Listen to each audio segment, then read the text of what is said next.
খানজানারি সেতু রূপসা নদীর উপর নির্মিত একটি সেতু। এটি রূপসা সেতু নামেও পরিচিত। এই সেতুর বিশেষ বৈশিষ্ট্য হলো দুই প্রান্তে দুটি করে মোট 4টি সিঁড়ি রয়েছে, যার সাহায্যে মূল সেতুতে ওঠা যায়। প্রতিদিন প্রচুর দর্শনার্থী সেতুটি পরিদর্শন করতে আসেন। খুলনা শহরের রূপসা থেকে ব্রিজের দূরত্ব 4.8 কিলোমিটার। এই সেতুকে খুলনা শহরের প্রবেশদ্বার বলা যায়, কারণ এই সেতু খুলনার সঙ্গে দক্ষিণাঞ্চলের জেলাগুলির বিশেষত মংলা সমুদ্র বন্দরের সঙ্গে সড়ক যোগাযোগ স্থাপিত করেছে। সেতুটির দৈর্ঘ্য প্রায় 1.6 কিলোমিটার এবং এর প্রস্থ 16.48 মিটার।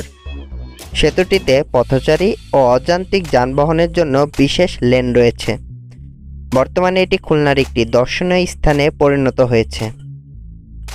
জাপানি সহায়তায় নির্মিত সেতুটির ভিত্তিপ্রস্তর স্থাপন করেন তৎকালীন প্রধানমন্ত্রী শেখ হাসিনা এবং উদ্বোধন করেন সাবেক প্রধানমন্ত্রী বেগম খালেদা জিয়া।